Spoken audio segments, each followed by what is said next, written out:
नमस्कार प्रिय विद्यार्थियों, स्वागत है आपका अपने YouTube चैनल समर्पण संस्कृत क्लासेस पर। आज की कक्षा में हम पढ़ेंगे छंद के विषय में। तो आइए सबसे पहले जानते हैं छंद का सामान्य परिचय। छंद शब्द छद धातु से निष्पन्न हुआ है। किससे निष्पन्न हुआ है? छद धातु से। छद धातु का अर्थ क्या है? आह्लादित करना या ढकना।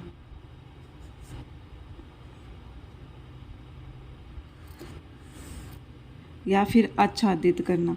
इसका अर्थ है कि यह जो छंद शब्द है यह छद धातु से निष्पन्न हुआ है। छद इसमें धातु है और इसका छद जो धातु है इसका अर्थ क्या है? आह्लादित करना या फिर ढकना। अब छंद के बारे में किन किन आचार्यों ने कैसी परिभाषा दी है उसके बारे में जानते हैं। तो सबसे पहले है आचार्य कात्यायन।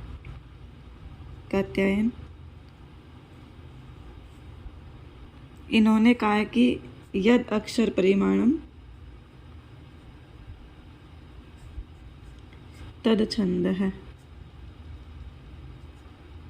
अर्थात जिस अक्षर की परिमाणम अर्थात परिमाण किया जाता है या मापा जाता है तत् वह छंद है।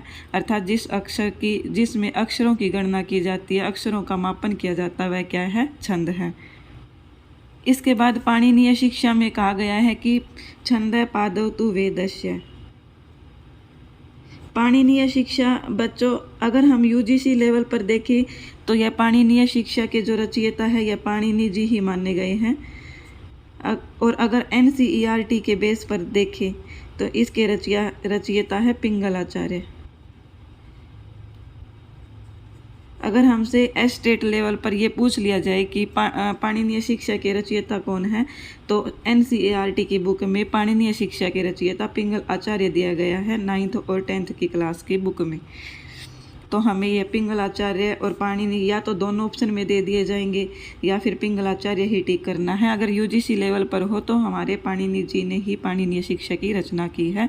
तो पाणिनीय शिक्षा में क्या कहा गया है छंदों के बारे में? पाणिनीय शिक्षा में कहा गया है कि छंद है पादौ तु वेदस्य।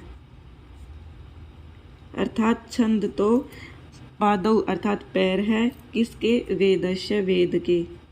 छंद है पादौ तु वेदस्य।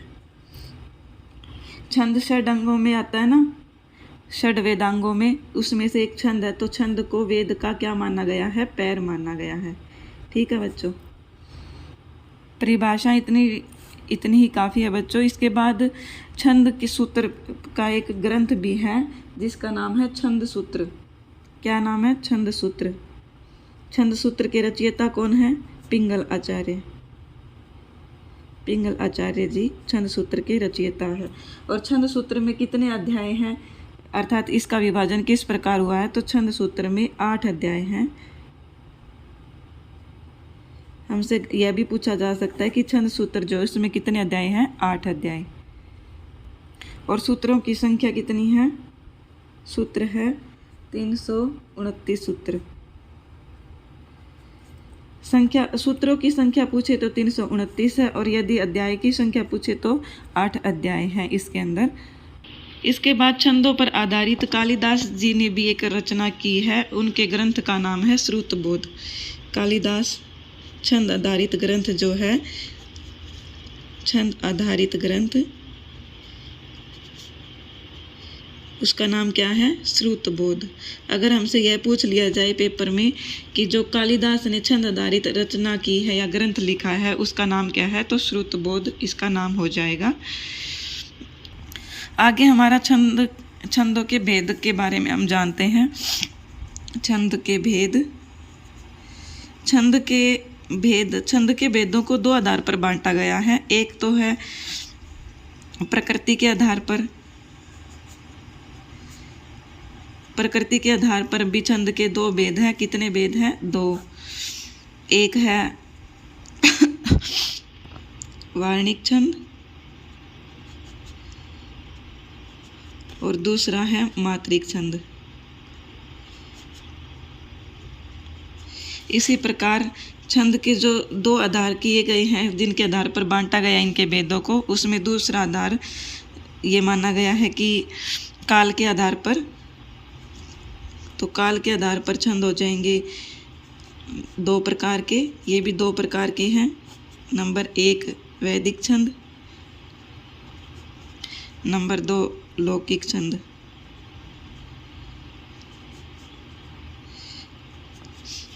देखो बच्चों, सबसे पहले छंद के 2 भेद माने गए हैं, अर्थात किस आधार पर हम छंदों को बांट सकते हैं, उनको पहले 2 भागों में विभाजित किया गया है। तो सबसे पहले काल के आधार पर छंदों को 2 भागों में विभाजित किया गया है, वैदिक छंद और लौकिक छंद। काल मतलब समय के आधार पर, कि पहले जो वेद अर्थात पहले जिन छंदों का प्रयोग होता था, सबसे पहले तो वेद ही आए थे। लौकिक साहित्य ये इनकी रचना तो बाद में हुई थी, तो इसलिए ये काल के आधार पर माने गए हैं। तो सबसे पहले वैदिक छंद, उसके बाद लौकिक छंद। और इसी प्रकार जो आधार माना गया, उसी प्रकार प्रकृति के आधार पर, प्रकृति होता है बच्चों जो मूल कारण होता है, प्रकृति अर्थात आकार या रचना या किस प्रकार ये लिखे जाते हैं, तो इनके आधार पर ये 2 भेद माने गए हैं, वार्णिक छंद और मात्रिक छंद। वार्णिक छंद का जो अन्य नाम है वह है वृत्त, इसे वृत्त छंद भी कहा जाता है। यह याद रखना जरूरी है बच्चों, ऐसे पेपर में पूछ लिया जाता है कि वार्णिक छंद का अन्य नाम क्या है, तो वृत्त छंद है। उसके बाद मात्रिक छंद का अन्य नाम है जाति। क्या नाम है? जाति।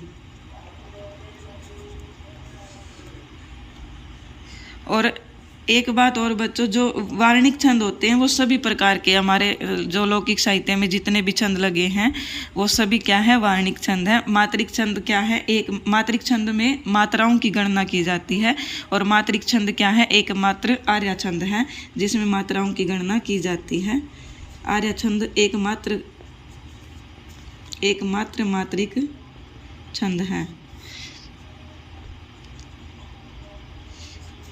अगर हमसे प्रश्न में यह पूछ लिया जाए कि आर्या छंद किस प्रकार का छंद है, तो हमसे ऑप्शन में ये भी दिया जा सकता है कि यह जाति है या फिर मात्रिक है। तो अगर दोनों दिया हो तो हमें दोनों टिक करना है, क्योंकि मात्रिक का ही अन्य नाम क्या है? जाति। क्या है अन्य नाम? जाति।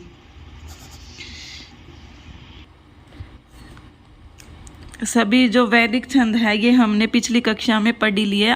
मैं यूट्यूब पे इस वीडियो में लिंक डिस्क्रिप्शन में दे दूँगी, आप वहाँ जाके वैदिक छंदों के बारे में जान सकते हैं। थोड़ा सामान्य परिचय जान लेते हैं कि वैदिक छंद क्या है। वैदिक छंदों को वार्णिक छंद ही होते हैं वैदिक छंद। और वार्णिक छंद का अन्य नाम क्या है? वार्णिक छंद का अन्य नाम है वृत्त छंद। क्या नाम है? वृत्त छंद। और मात्रिक छंद का अन्य नाम जाति छंद। ठीक है बच्चों, तो वार्णिक छंदों अर्थात वैदिक छंदों को 3 सप्तकों में विभाजित किया गया है। 3 सप्तकों में विभाजित। टोटल कितने छंद हो गए? 3 सप्तक अर्थात 3 × 7 21। टोटल 21 छंद हो गए वैदिक के। ये हमने पिछली कक्षा में पढ़ लिया, वहाँ जाके पढ़ सकते हैं। अब इस कक्षा में हम जानेंगे लौकिक छंदों के बारे में। छंदों के अलग अलग टाइप पढ़ने से पहले बच्चों हम छंदों के कुछ विशेष नियम है, पहले उनको जान लेते हैं। तो आइए सबसे पहले करते हैं छंदों के विशेष नियम। जो सीधा प्रश्न में ये भी पूछ लिया जाता है कि इन नियमों में सीधा प्रश्न उठा के भी पूछ लिया जाता है कि इनमें से कौन सा छंद का नियम नहीं है, या फिर कौन सा छंद अक्षरों को पूरा करता है या कम कर देता है। तो आइए इन नियमों को जानते हैं। सबसे पहला है अनुस्वार एवं विसर्ग से युक्त वर्ण।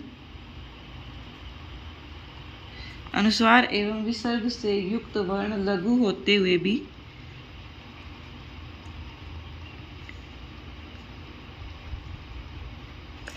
गुरु बन जाता है।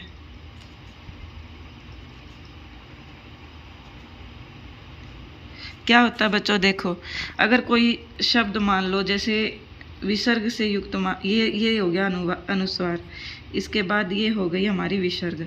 अगर हमारे पास लास्ट में या कोई अक्षर की कमी पड़ गई, जैसे हमें चाहिए हमें चाहिए गुरु और हमारे पास है लघु, और अगर वो विसर्ग युक्त है विसर्ग युक्त मतलब बच्चों जैसे राम है तो ये क्या हो गया, विसर्ग युक्त।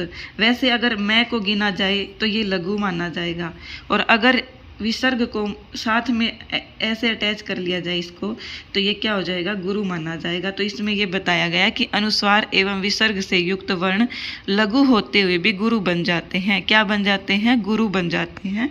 अनुस्वार और विसर्ग से युक्त वर्ण लघु होते भी। इसके बाद दूसरा नियम है अर्धवर्ण आधा अक्षर, अर्धवर्ण अर्थात आधा अक्षर एवं हलंत वर्ण,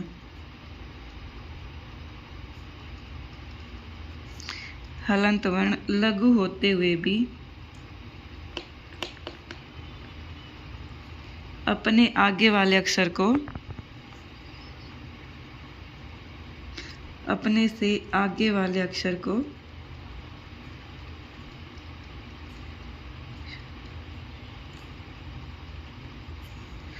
क्या कर देते हैं, गुरु बना देते हैं। लिखाई पे मत जाना बच्चों, बस वैसे ही एक हाथ से फोन पकड़ रखा है इसलिए थोड़ा।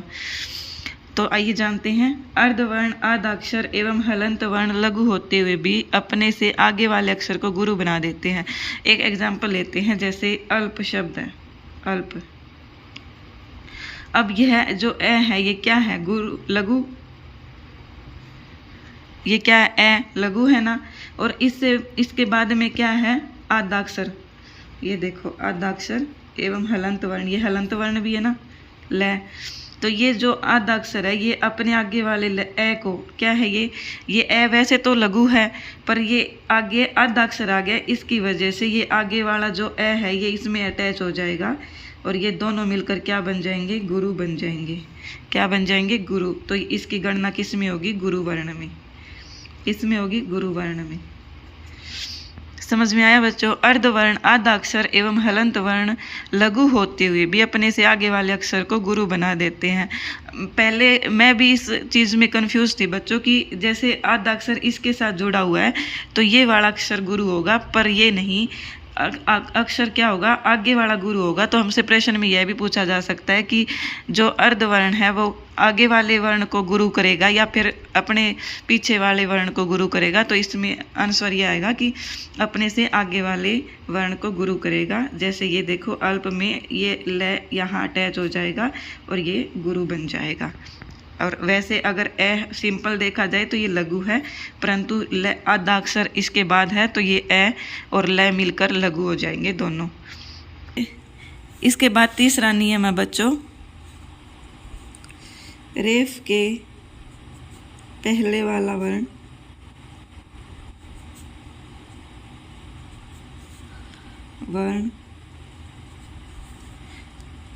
लघु होते हुए भी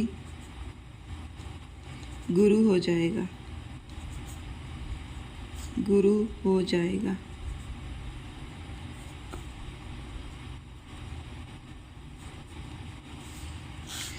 आइए समझते हैं, एक एग्जाम्पल लेते हैं। जैसे अर्थ शब्द है, अर्थ,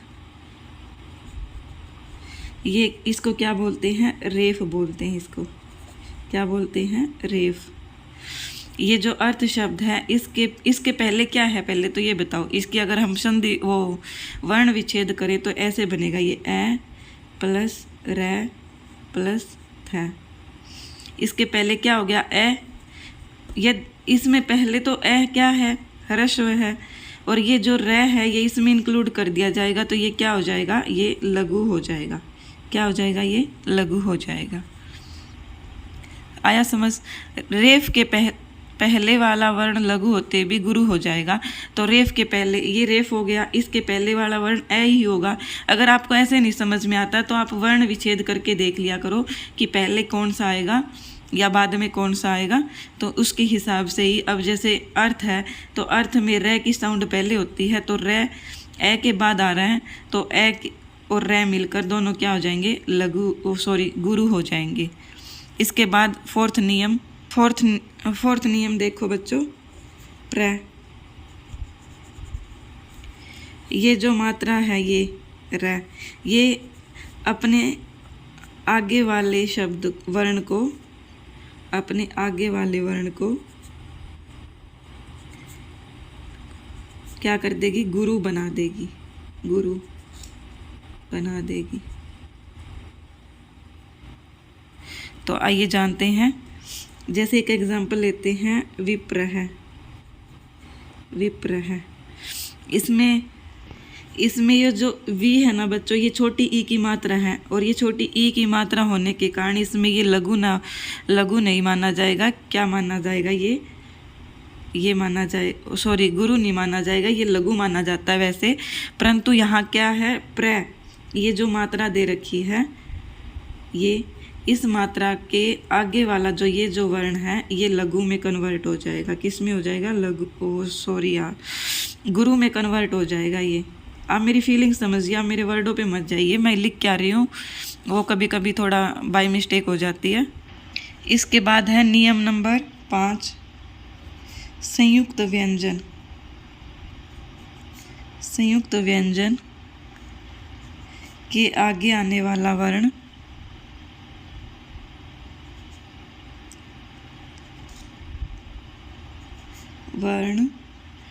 गुरु लघु होते हुए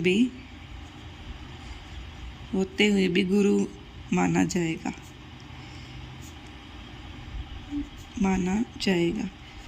अब सबसे पहले तो ये जानते हैं कि संयुक्त व्यंजन क्या होते हैं। संयुक्त व्यंजन अक्षय, त्रय, जय। ये देखो, ये अक्षय कैसे बनता है, कै प्लस श प्लस ए।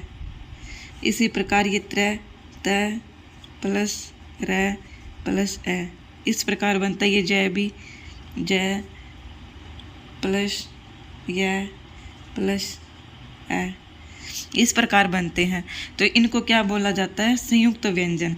और इन संयुक्त व्यंजन के आगे आने वाला जो वर्ण होता है उसको क्या माना जाता है, लघु होते हुए भी गुरु माना जाता है। जैसे अभी देखते हैं, नक्षत्र शब्द ले लीजिए, क्या है एग्जाम्पल, उदाहरण देखिए, नक्षत्र,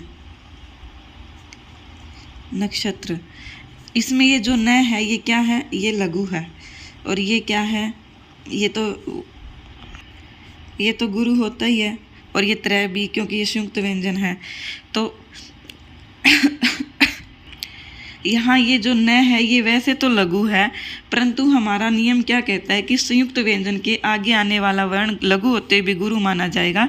तो अब हमारा ये जो लघु वर्ण है ये क्या हो जाएगा, इसके बाद संयुक्त व्यंजन आया है, ये देखिए दो है यहाँ, तो एक भी नहीं। इसके बाद संयुक्त व्यंजन आया है, तो इससे पहले वाला जो वर्ण है वो क्या हो जाएगा, गुरु माना जाएगा। आपको थोड़ी समझने में कठिनाई हुई होगी, एक शब्द और लेते हैं, एग्जाम्पल देखिए, विज्ञान शब्द है, जैसे विज्ञान। यहाँ इनका पहले अपने हिसाब से वो करते हैं, तो ये क्या हो गया, लघु, ये गुरु, ये लघु, ठीक है। अब हमें क्या करना है, ये तो ऑलरेडी, ये जो संयुक्त व्यंजन है ये तो ऑलरेडी गुरु है ही है। अब हमारा नियम क्या कहता है ये समझो आराम से।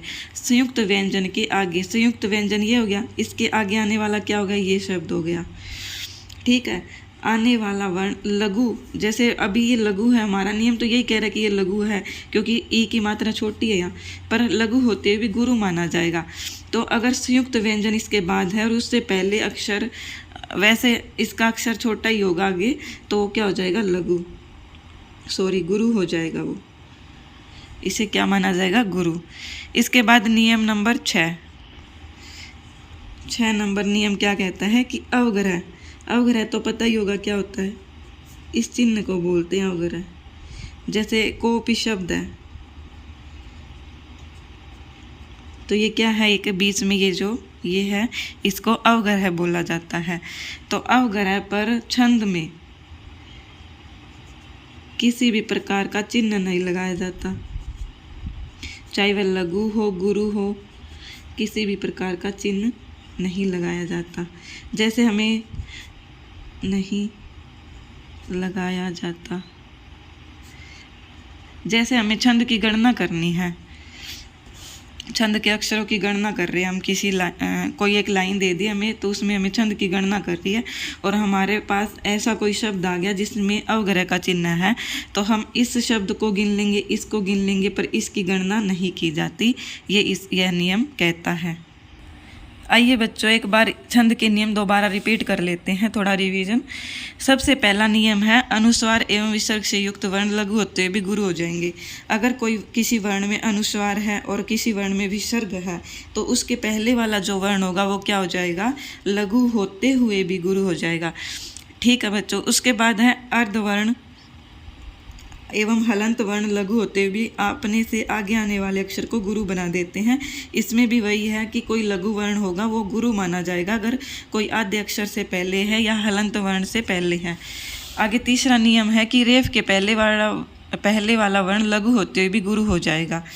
जैसे ये अर्थ का एग्जाम्पल दे ही दिया है, वैसे इसमें एक एग्जाम्पल और ले सकते हैं, जैसे कर्म, तो ये भी इसी प्रकार हो जाएगा।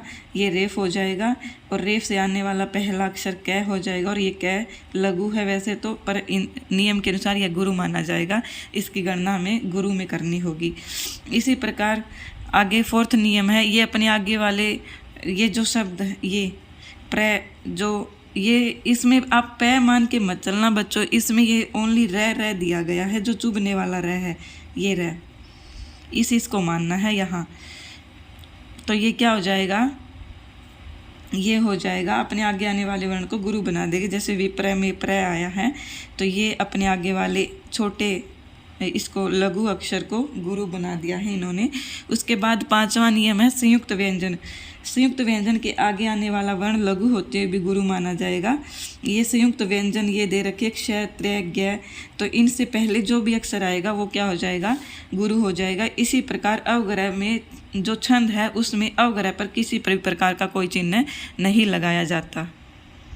अब हम छंद सूत्र में जो सूत्र दिया गया है छंद के लिए, उसके बारे में और जान लेते हैं। इस कक्षा को आज यहीं पर ख़त्म करेंगे, क्योंकि फिर ये ज़्यादा हो जाएगा, लेक्चर आपके लिए बहुत लंबा हो जाएगा। हम कल की कक्षा में सभी छंदों को एक्सप्लेन करेंगे जितना हो सकेगा। तो आइए सबसे पहले हम छंद के सूत्र को लिखते हैं। छंद का सूत्र है यमाता राज भान से ले गा ना। यमाता राज भान शलगाम।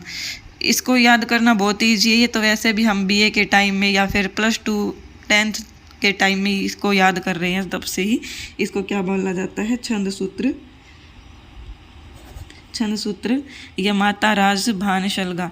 अब हमें इसको देखकर हमें ये भी, जो गण होते हैं, टोटल गण कितने होते हैं छंद में, 8 गण। कितने होते हैं, 8 गण टोटल। अब देखते हैं वो गण। टोटल 8 गण होने से पहले हम इनके बारे में जानते हैं कि ये लघु कौन से हैं और इनमें गुरु कौन सा है। तो सबसे पहले ये लघु हो गया, क्योंकि इसमें किसी भी प्रकार की मात्रा या कुछ भी नहीं है। ये गुरु हो गया, ये गुरु लघु लघु और ये गा गुरु। ये मैं वैसे ही वेस्ट में दे रखा है, क्योंकि संस्कृत बिना किसी के उसके प्रयोग नहीं किया जा सकता। तो यह माता राज भान शलगाम, यह लघु, माँ गुरु, ता गुरु, रा गुरु, जय लघु। ये तो आप देखते ही पहचान लोगे, आपको अक्षरों की पहचान होगी कि कौन सा अक्षर गुरु है, कौन सा लघु है। वैसे हमने नियम भी जान लिए हैं कि अगर कोई किसी भी प्रकार की छंद गणना में हमें किसी भी प्रकार की दिक्कत होती है, तो हमें कौन से अक्षर को गुरु मानना है और कौन से को लघु मानना है, ये हमने जान लिया है। तो टोटल गण बच्चों 8 होते हैं। तो हम यहाँ से शुरू करते हैं। सबसे पहले है यगण। अगर आपको ये याद नहीं रहता कि यगण में कौन कौन से अक्षर आएंगे, तो आप बस एक सीधा सा तरीका है, आप इस सूत्र को लिखिए, यमाता राज भान शलगा, और इस प्रकार सभी ये लिख लीजिए। इसके बाद जैसे यगण में क्या है, हमें यगण से पहले य से शुरू होकर 3 अक्षर उठाने हैं। तो सबसे पहले लघु, गुरु और गुरु। उसके बाद हमें मगन लेना है, मैं से मगन, तो मगन में कहाँ से शुरू होगा? मैं से। तो मैं शुरुआत कहाँ से? गुरु गुरु गुरु। ये तीन, इसमें तीनों क्या है? गुरु। हमसे प्रश्न में यह भी पूछा जा सकता है कि ऐसा कौन सा गण है जिसमें तीनों शब्द, तीनों अक्षर गुरु हो? तो क्या है ये? मगन। हमें जरूरी नहीं है कि हम इसको ऐसे ही याद रखें रट्टा मार के, हम बस इस सूत्र को याद रखें, यह माता राजबान शलगाम, और इस सूत्र की वजह से हम इसको सॉल्व कर सकते हैं। उसके बाद है तगण। तो तगण हम कहाँ से उठाएंगे? तगण हम उठाएंगे तय से, और तय के बाद गुरु गुरु और लघु, गुरु गुरु और लघु। इसी प्रकार रै से रगण, रै से रगण, रगण से रै से उठाएंगे तो गुरु लघु और गुरु।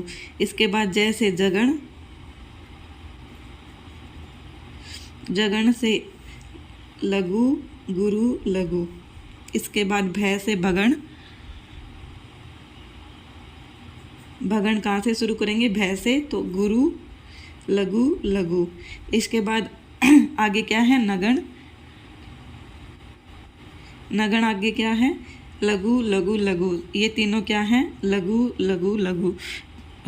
तो हमसे प्रश्न में यह भी पूछा जा सकता है कि ऐसा कौन सा गण है जिसमें तीनों लघु हो? तो इसमें तीनों लघु है, तीनों अक्षर लघु हैं नगण में। मगण में तीनों गुरु, नगण में तीनों लघु। इसके बाद है शगण,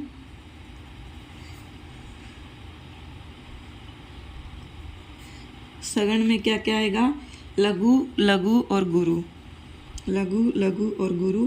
इसके बाद लय से लघु, लय से लघु और गय से गुरु। ये हमारा सूत्र है। आज की कक्षा में हम बस इतना ही पढ़ेंगे बच्चों। कल हम छंदों को उनके लक्षण सहित समझेंगे और उनमें कितने वर्ण होते हैं उनका अच्छे से अध्ययन करेंगे। आप इस कक्षा को ज़्यादा से ज़्यादा शेयर करें। आप जितना इसको अधिक शेयर करेंगे उतना ही मुझे मोटिवेशन मिलेगा और मैं उतने ही अच्छे से आपको छंद करवाने के लिए या फिर कोई भी टॉपिक करवाने के लिए खुद को प्रिपेयर करूँगी। धन्यवाद। बने रहे हमारे साथ इसी चैनल पर। और अगर वीडियो पसंद आई हो तो लाइक भी कर दिया करो भाई। धन्यवाद।